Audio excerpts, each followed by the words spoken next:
नमस्कार, उत्तर प्रदेश विशेष में आपका स्वागत है। मैं हूं आपके साथ कोमल गंगवार। खबरों में आगे बढ़ेंगे तो आम्रपाली ग्रुप से लाभ लेने वाले नोएडा ग्रेटर नोएडा अथॉरिटी के अफसरों पर शिकंजा कसा जा रहा है। बता दें, लाभ के बदले आम्रपाली ग्रुप को गलत तरीके से मदद का आरोप लगा है। तो सुप्रीम कोर्ट ने ईडी के जांच के निर्देश भी दे दिए हैं। साथ ही साथ नोएडा अथॉरिटी के पूर्व ओएसडी मनोज राय यशपाल की होगी जांच। ग्रेटर नोएडा अथॉरिटी के पूर्व जीएम रविंद्र सिंह, विवेक गोयल और अरविंद मोहन सिंह की जांच होगी। नोएडा अथॉरिटी के एजीएम रहे शैलेंद्र कायरे इनकी भी जांच होगी। अफसरों पर फायदा लेकर आम्रपाली ग्रुप को जमीन दिलवाने का आरोप लगाया गया। तो 4000 करोड़ के बकाये के बावजूद लीज कैंसिल नहीं की गई, बल्कि नई जमीनें दे दी गई। तो आम्रपाली ग्रुप से मिली भगत कर अफसरों ने सरकारी खजाने को चूना लगाया है। अफसरों के पास कई बेनामी संपत्ति होने के आरोप भी लगाए गए। तो सुप्रीम कोर्ट ने निर्देश दिए हैं कि ईडी जल्द ही जांच शुरू करे। वहीं आईएएस मोहिंदर के बेटे की भी भूमिका संदिग्ध बताई जा रही है। तो मनी लॉन्ड्रिंग एक्ट के तहत लखनऊ, कानपुर, अमेठी में 7 ठिकानों पर तलाशी अभियान। कानपुर में भी मोहिंदर सिंह के सीए और अमेठी में बेनामी संपत्ति धारकों की यहां तलाश की जा रही। तो आरोपी के लखनऊ घर और दफ्तर में भी तलाशी अभियान जारी है। तो मनोज राय पूर्व ओएसडी नोएडा अथॉरिटी, यशपाल पूर्व ओएसडी नोएडा अथॉरिटी, रविंद्र सिंह पूर्व GM Greater Noida Authority, Vivek Goyal पूर्व GM Greater Noida Authority, Arvind Mohan Singh पूर्व GM Greater Noida Authority, Shailendra Kaire पूर्व एजीएम नोएडा अथॉरिटी। तो अथॉरिटी के अफसरों पर ईडी का शिकंजा कस रहा है, जिनकी तस्वीरें हम आपको इस वक्त दिखा रहे हैं। आम्रपाली के साथ कमाई का ये खेल। तो 4000 करोड़ से अधिक का बकाया होने के बाद भी आम्रपाली समूह को भूमि का आवंटन क्यों? बकाया होने के बावजूद आम्रपाली ग्रुप की लीज रद्द क्यों नहीं की गई?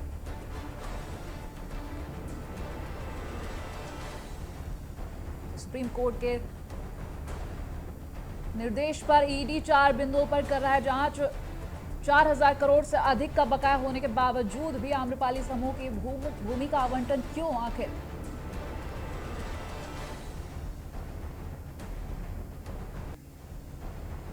चार 4000 करोड़ से अधिक बकाया होने के बावजूद आम्रपाली समूह को भूमि का आवंटन क्यों किया गया? सवाल खड़े हो रहे हैं। बकाया होने के बावजूद आम्रपाली ग्रुप की लीज रद्द क्यों नहीं की गई? बकाये के बावजूद भी प्राधिकरण ने बैंक को भूमि बंधक रखने की अनुमति क्यों दी? आम्रपाली ग्रुप के खिलाफ नोएडा प्राधिकरण के अधिकारियों ने कार्रवाई क्यों नहीं की? तो ब्रजेश श्रीवास्तव हमारे साथ इस वक्त जुड़ चुके हैं। उनसे जानेंगे कि आखिर ये सवालों का जो घेरा है अब खड़ा हो चुका है और आखिर कार्रवाई क्यों नहीं की गई? ब्रजेश, देखिए, सबसे बड़ी बात यह है कि जिस तरीके से आम्रपाली ग्रुप पर जो है अथॉरिटीज की मेहरबानी रही, 4-4 हजार करोड़ रुपए के बकाये के बावजूद ना तो आम्रपाली ग्रुप की लीज कैंसिल की गई और लीज कैंसिल करना तो दूर की बात है, बल्कि उनको नई जमीनें दे दी गई। और ये सब कुछ बगैर वहां के अथॉरिटी के जो अधिकारी थे, उन अधिकारियों के मिलीभगत के बगैर ये संभव ही नहीं था। सबसे बड़ी बात यह है कि आम्रपाली ग्रुप ने जो है हजारों की तादाद में जो बायर्स हैं उनके साथ धोखाधड़ी की है और उसको लेकर के सुप्रीम कोर्ट लगातार जो है इस पूरे मामले की सुनवाई कर रही है। आम्रपाली ग्रुप के जो डायरेक्टर्स थे उनके खिलाफ भी सख्त कार्रवाई की थी सुप्रीम कोर्ट ने, और अब सुप्रीम कोर्ट ने ईडी को जो जांच के आदेश दिए थे इस पूरे मामले में कि नोएडा अथॉरिटी और ग्रेटर नोएडा अथॉरिटी के जुड़े हुए जो अफसर हैं उनकी भूमिका की भी जांच की जाने के आदेश दिए थे। सबसे बड़ी बात यह है कि जो नोएडा अथॉरिटी और ग्रेटर नोएडा अथॉरिटी के बड़े अधिकारी थे वो सब आम्रपाली ग्रुप के पूरी तरीके से प्रभाव में थे, और यही वजह है कि अब जब ईडी की छापेमारी चल रही है, ईडी की छापेमारी के दौरान कई महत्वपूर्ण दस्तावेज भी बरामद हुए हैं और कई महत्वपूर्ण कनेक्शन भी बरामद हुए हैं। और सबसे बड़ी बात यह है कि नोएडा अथॉरिटी के जो पूर्व ओएसडी मनोज राय और यशपाल, इनकी भूमिका इस पूरे मामले में बेहद ही संदिग्ध है। संदिग्ध के साथ साथ ये है कि जिस तरीके से एक के बाद एक डिफॉल्टर होता जा रहा था आम्रपाली ग्रुप, और बावजूद उसके इन लोगों ने उसकी डिफॉल्टर की फाइल को छिपा करके नई जमीनों के आवंटन किए। जब पिछली जमीनों को रद्द कर देना चाहिए था आवंटन को, उन्होंने ना तो रद्द किया और ना ही रद्द करने दिया गया, यानी अपने प्रभाव का इस्तेमाल आम्रपाली ग्रुप को फायदा पहुंचाने के लिए किया। इतना नहीं, ग्रेटर नोएडा अथॉरिटी के जो पूर्व जीएम रविंद्र सिंह, उनकी भी इस पूरे मामले में जांच के दायरे में आ गए हैं। इसके साथ ही विवेक गोयल और अरविंद मोहन, उनकी भी जांच ईडी फिलहाल कर रही है। तो कुल मिलाकर के अगर देखा जाए तो 7 से 8 पूर्व अधिकारी ऐसे हैं जो नोएडा और ग्रेटर नोएडा अथॉरिटी से जुड़े हुए हैं, जिनकी भूमिका की जांच हो रही है इस पूरे मामले में। तो इसके साथ ही जो आईएएस मोहिंदर सिंह थे, उनके बेटे की भूमिका भी इस पूरे मामले में लाइजनिंग को लेकर के उनके बेटे की भूमिका सामने आई थी, और उस पर भी अब ईडी की जांच शुरू हो गई है। तो कुल मिलाकर के आम्रपाली ग्रुप के साथ मिलीभगत करने वाले उन तमाम अफसरों की अब ईडी से जांच हो रही है, जिन्होंने सैकड़ों करोड़ रुपए का सरकारी खजाने को चूना लगाया है। सैकड़ों करोड़ की संपत्ति अगर देखा जाए तो जब एक के बाद एक अब बकाया बढ़कर के 4000 करोड़ हो गया। जब शुरुआती दौर पर ही उसकी बकायेदारी बढ़ती जा रही थी, अगर उसी वक्त रोक लगा दी गई होती, जमीनों के आवंटन निरस्त कर दिए गए होते जो है और जमीनें जब्त कर दी गई होती, तो संभवतः सरकार को इतना बड़ा चूना नहीं लगता। लेकिन इन अधिकारियों ने न सिर्फ चुप्पी साधे रखी, बल्कि आम्रपाली ग्रुप को पल्लवित और पोषित होने दिया और सरकारी धन का बंदरबाट करने दिया। तो इनकी बड़ी भूमिका इस पूरे मामले में है।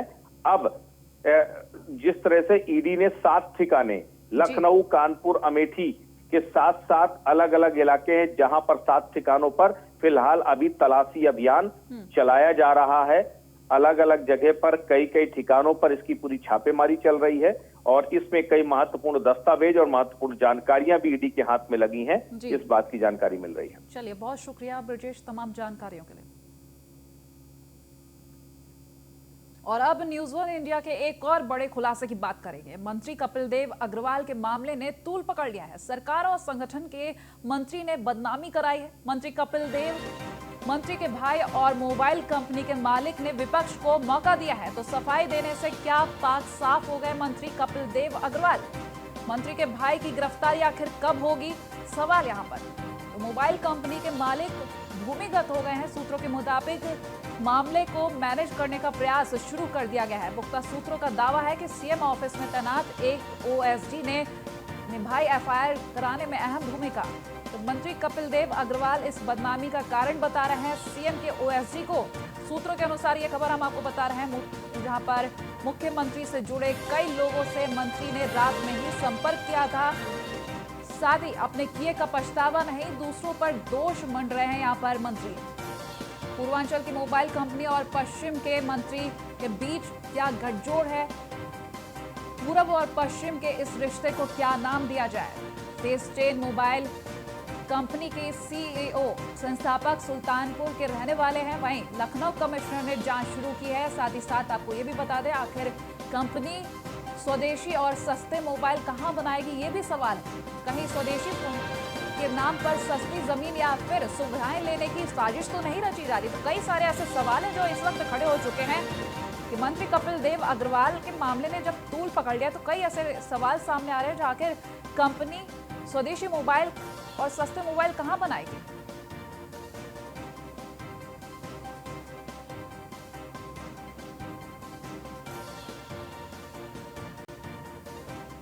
एफआईआर को एफआर यानी फाइनल रिपोर्ट में कन्वर्ट करने की तैयारी में मंत्री कपिल देव अग्रवाल जुट गए। बता दें, मोबाइल कंपनी के मुहूर्त के बदले मंत्री के भाई ने क्या प्रचार का ठेका लिया था, ये सवाल यहां पर खड़ा होता हुआ नजर आ रहा है। प्रचार के काम में मंत्री कपिल देव अग्रवाल के भाई को महारत हासिल हुई है, तो मुजफ्फरनगर के मंत्री के रसूख ने उनके भाई की कंपनी को एडवर्टाइजिंग किंग बनाया।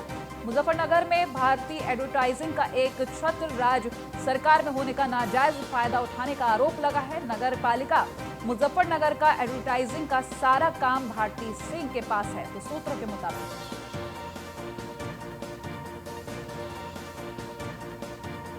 एसके वाजपेयी अधिक जानकारी के साथ हमारे साथ जुड़ चुके हैं। एसके, एफआईआर को एफआर में कन्वर्ट करने की तैयारी में मंत्री कपिल देव अग्रवाल जुट चुके हैं। बिल्कुल, हम देखें जिस तरीके से लगातार ये घटनाक्रम चल रहा है, पिछले 2 दिनों से ये खबर चल रही है। न्यूज़ वन इंडिया हर उस पहलू को, हर उस घटनाक्रम को दिखाने की कोशिश कर रहा है, जो कहीं न कहीं इस पूरी घटना के पीछे सच्चाई है, वो पूरी प्रस्तुत करने की कोशिश कर रहा है। हालांकि अगर हम बात करें तो मंत्री कपिल देव अग्रवाल से भी न्यूज़ वन इंडिया की टीम ने बात की है और हर वो चीज जानने की कोशिश की है, उनका पक्ष भी जानने की कोशिश की है। लेकिन अगर हम देखें कल जिस तरीके का बयान उनकी तरफ से आया था कि जो भी उनके भाई हैं ललित अग्रवाल, जो इस एफआईआर में जो कि प्रथम नंबर पे हैं, वो पूरी तरीके से पुलिस का सहयोग करेंगे और जब भी पुलिस उनको बुलाएगी वो उसके सामने प्रस्तुत होंगे।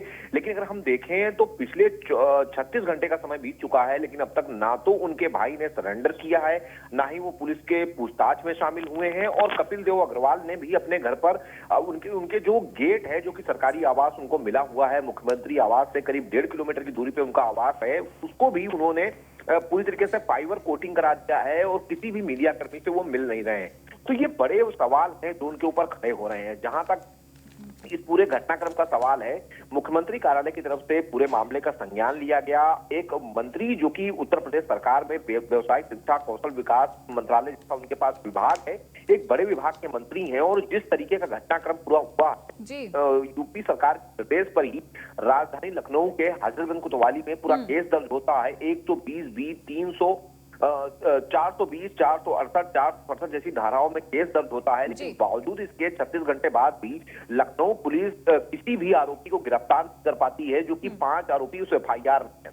तो कहीं ना कहीं ये चीजें दर्शाती हैं कि किस तरीके से एक सत्ताधारी मंत्री का रसूख है कि उसके भाई को गिरफ्तार करने के लिए पुलिस कोई भी काम कर पाती है। इसके उलट अगर हम देखेंगे तो उत्तर प्रदेश सरकार के 2 आईपीएस अफसरों के घर पर पुलिस कुर्की का नोटिस चस्पा करती है, उनके घर पे डुगडुगी भिजवाती है, उनके लिए लुकआउट नोटिस जारी कर देती है। लेकिन बावजूद इसके एक मंत्री के भाई के लिए पुलिस की वो बने रहिए हमारे साथ। इस वक्त हमारे साथ सचिन जौहरी भी जुड़ चुके हैं मुजफ्फरनगर से, उनसे जानेंगे मुजफ्फरनगर में क्या क्या काम करती है एडवर्टाइजिंग कंपनी भारती सिंह। आपको बता दूं कि भारतीय एडवर्टाइजिंग कंपनी है जो जिसके सीईओ है मंत्री कपिल देव अग्रवाल के छोटे भाई ललित अग्रवाल। और भारतीय एडवर्टाइज कंपनी की बात करूं तो मुजफ्फरनगर में पूरी तरह से छाई हुई है पूरे एडवर्टाइजिंग विभाग में। और आपको बता दूं जैसे जब से मंत्री बने हैं तब से सरकारी ठेके जितने भी नगर पालिका नगर पंचायतों के काम होते हैं वो सभी इसी कंपनी को मिलते हैं। अब ये देखने वाली बात है कि कब कितना रसूख मानते हैं जो सारे काम सरकारी इन्हीं को मिलते हैं। चलिए, बहुत शुक्रिया सचिन तमाम जानकारियों के लिए, और एसके आपका भी बहुत बहुत शुक्रिया तमाम जानकारियां हम तक पहुंचाने के लिए। खबरों में आगे बढ़ेंगे तो यूपी के डिप्टी सीएम केशव प्रसाद मौर्य ने धर्मनगरी चित्रकूट पहुंचकर मंदाकिनी नदी पर बनने वाले पुल समेत 4 पुलों का भूमि पूजन किया है। वहीं डिप्टी सीएम ने चित्रकूट पहुंचने पर पार्टी के कार्यकर्ताओं से उनसे मुलाकात भी की, जहां कार्यकर्ताओं ने उनका जोरदार स्वागत किया। साथ ही साथ इसके बाद डिप्टी सीएम केशव प्रसाद मौर्य ने चित्रकूट इंटर कॉलेज पहुंचकर 133 करोड़ की परियोजनाओं का लोकार्पण और शिलान्यास किया। इस दौरान डिप्टी सीएम केशव प्रसाद मौर्य जनसभा को भी संबोधित करते हुए नजर आए, जहां कांग्रेस सपा बसपा पर वो जमकर हमला करते हुए नजर आए। उन्होंने कहा कि हमने विकास में किसी के साथ भेदभाव नहीं किया, 24 करोड़ लोगों के हितों को ध्यान में रखकर प्रदेश में विकास किया गया है। वहीं डिप्टी सीएम केशव प्रसाद मौर्य ने किसानों को 2 टूक भी साफ कह दिए कि किसान कानून बिल्कुल वापस नहीं लिया जाएगा।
और इस वक्त किसान संगठनों और सरकार के बीच की बैठक समाप्त हो चुकी है। कृषि मंत्री नरेंद्र सिंह तोमर के पास सीधा लिए चलते हैं आपको। जो 4 विषय चर्चा के लिए रखे थे, उनमें 2 विषयों पर आपसी रजामंदी सरकार और यूनियन के बीच में हो गई है। पहला, जो एनवायरमेंट से संबंधित ऑर्डिनेंस है, उसमें फराली और किसान सम्मिलित हैं। उनकी शंका थी कि किसान को इसमें नहीं होना चाहिए।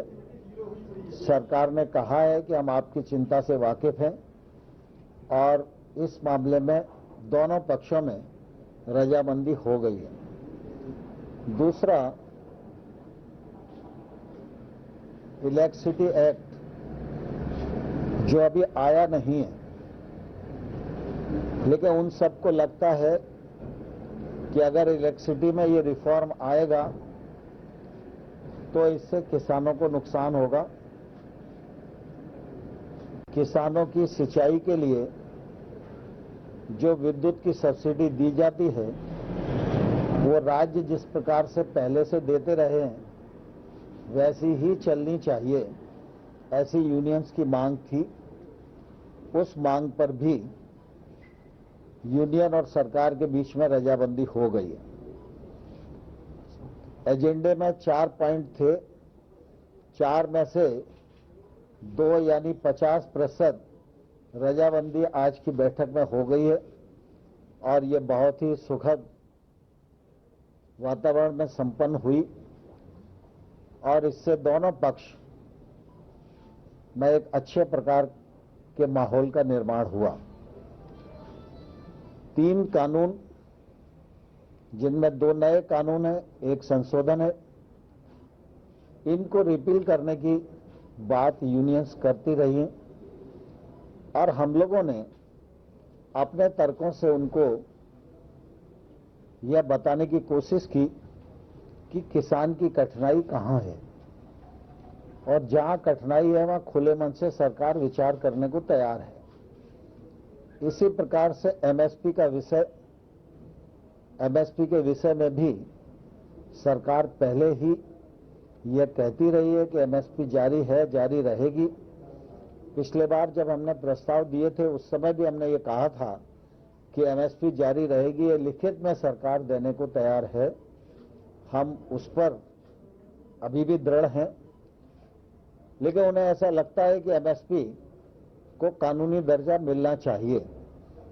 तो कानून के विषय में और एमएसपी के विषय में चर्चा अभी पूर्ण नहीं हुई है, चर्चा जारी है और हम लोग 4 तारीख को 2 बजे फिर से इकट्ठा होंगे और इन विषयों पर चर्चा को आगे बढ़ाएंगे। मुझे इस बात की प्रसन्नता है कि किसान यूनियन के नेताओं ने आंदोलन में पर्याप्त अनुशासन बनाए रखने का एक सफलतम प्रयत्न किया है और आगे भी वो यह प्रयत्न करते रहेंगे, ऐसा मुझे पूरा विश्वास है।